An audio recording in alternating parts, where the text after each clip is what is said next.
Hello, this is my GC2Y final project. So for the project, I interviewed my grandma. Her name is Robin Chalmers. She is 77 years of age. She is from New Zealand and she likes to travel the world. So for the first story, she explains her love of collecting artwork from all over the world. We stopped in this little village and these big tall guys like you, tall guys, all were coming up to the front of the bus like this, and everyone's going like this, Yeah. and they all raced inside to go to the internet. This place gave them the internet. Yeah.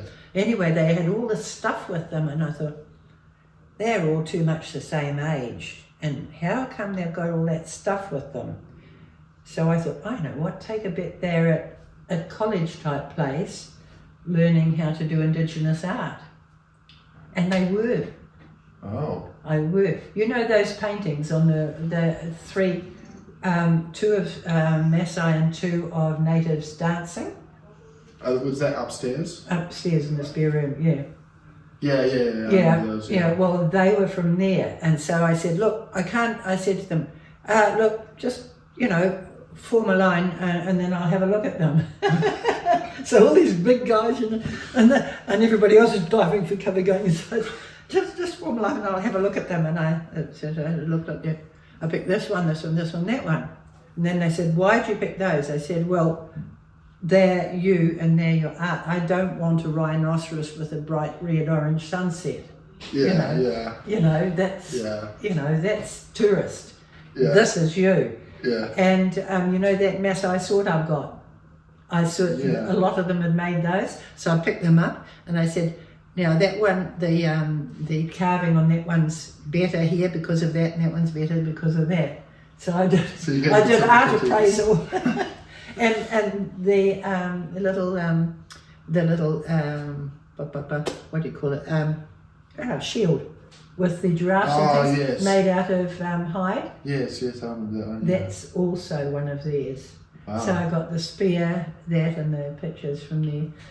And then I only had a backpack, 10 kg backpack. Yeah, I was going to say. And I'm carrying a spear coming back into New Zealand.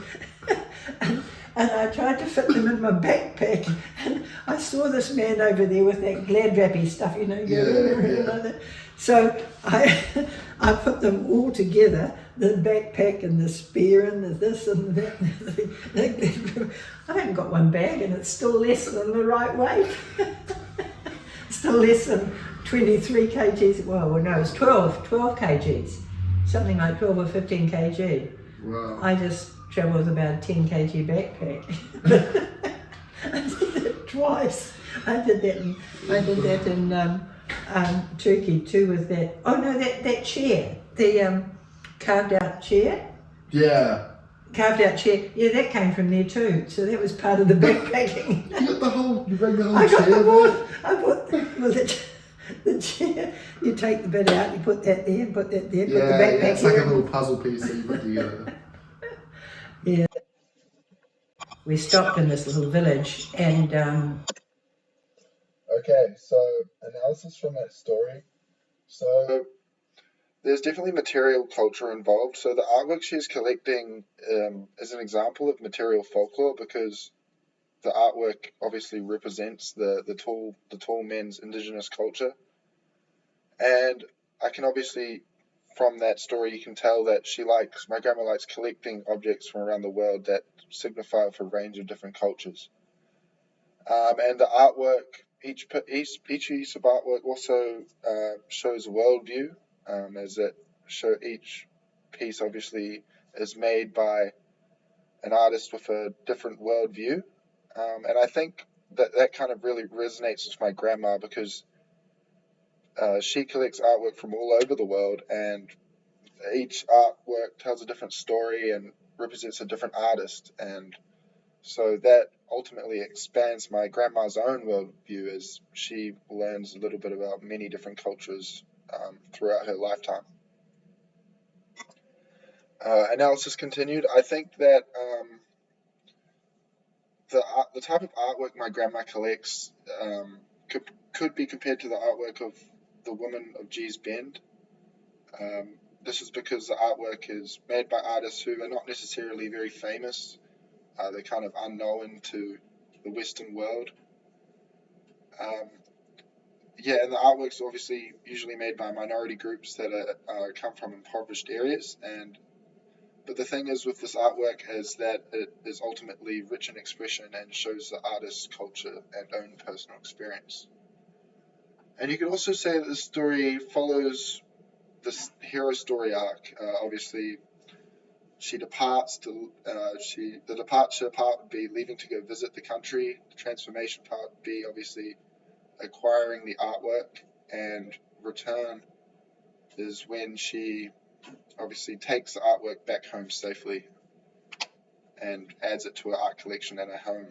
And another thing I realized is that she uses gesture. She uses her hands to describe the artwork and add effect to the story.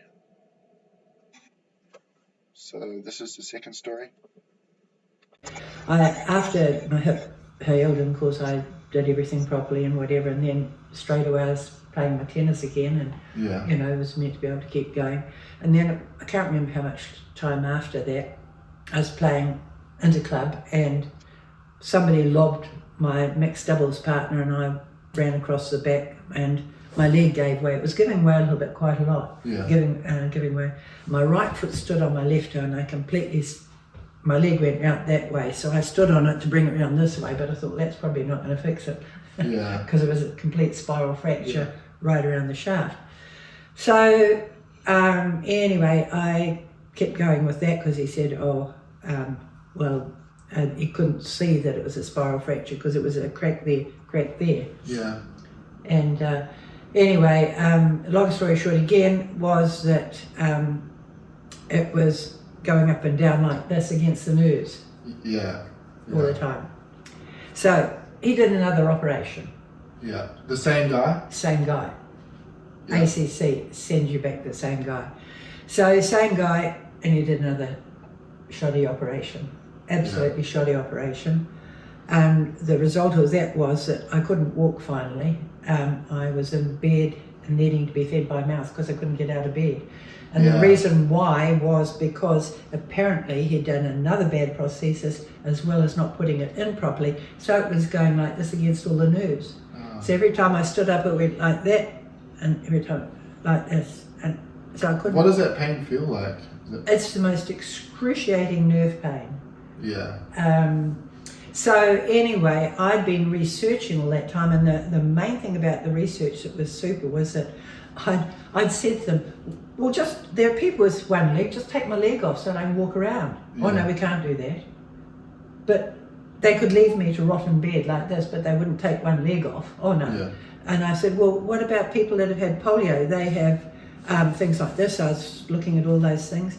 I researched a guy doing stuff in France, and it was so funny because he sent a note back the next day saying, oh, look, so sorry for being so slow at answering you. Yeah. And I was looking at a guy in China who was doing work on growing new bone or whatever on pigs and so on, and they replied to me, but of course none of that was going to be valid because it wasn't a natural bone anymore. It was, I was just being blimmin' optimistic. So how did you end up fixing your hip? Well, I found out. I found out through the things that what they called it was metallosis, which is all the filings. They would not acknowledge that it was metallosis, and there was another word they used as well, and I researched those two words, and I found research papers up in the States where 5 guys had worked on metallosis and this, and 3 in the States were no longer working or were designing prosthesis and making money some other way other than operations. One in Australia, he had gone and was doing politics in the green field, was a green politician, and the other one was in Sydney and was still working. Yeah. So I phoned up. Yeah. Used research, phoned up and sent x-rays how I managed to do that is another big thing, because I managed to copy big discs like this in a big hurry. I thought, okay, I'm going to do that. I did a Control-C copy and paste on these X-rays, one per email, and managed to send them over. Yeah. And he phoned me that night and said, I can't promise to make you perfect, but significantly better. Yeah. And he was going to operate in February, and I said I won't last that long. So he did in January. And he said, where did he get that prosthesis from? Out of some back garden shed? Yeah. You know, and it wasn't put in properly, it was all loose. So, and I know you were very appreciative of that guy in Sydney. You said you obviously thanked him a lot for that. Yeah, well, I especially sent him emails when I got in the New Zealand team. Yeah. Because I said... So New Zealand team for Patong. For Patong, because... So obviously this tells the story of how my grandma basically injured her hip, and then after 3 hip operations finally got it right, but obviously the first one was a bit faulty and she was in a lot of pain, and couldn't even really walk for a year or get out of bed, and that obviously affected her. So I think that this kind of is a personal experience narrative, because she is explaining how she overcame a really serious injury. It obviously shows how she overcame adversity, and that she is grateful for the surgeon effectively saving her life. Obviously, she mentioned that, you know, she basically didn't feel like life was worth living because she couldn't even get out of bed. And this obviously experience made her a stronger person and more appreciative of future experiences. I also believe that it follows a typical hero arc. So departure is obviously when she injured her hip and was sent on a journey of recovery, transformation. She proactively spent a lot of time trying to find the right doctor and went through all the surgeries, obviously, to heal her and stuff like that. And the return part would be that she's able to play sport again and move around, and she obviously made the most of it. She's made the Patong New Zealand national team. So if you guys don't know what Patong is, it's like lawn bowls, except you throw lawn bowls with metal balls and you throw them in sand instead. So as well as the first story, this kind of story shows gesture as well. You can kind of see my grandma using hand gestures to describe the story and describe how the injury happened, and also how she was experiencing such excruciating pain. Thank you for listening.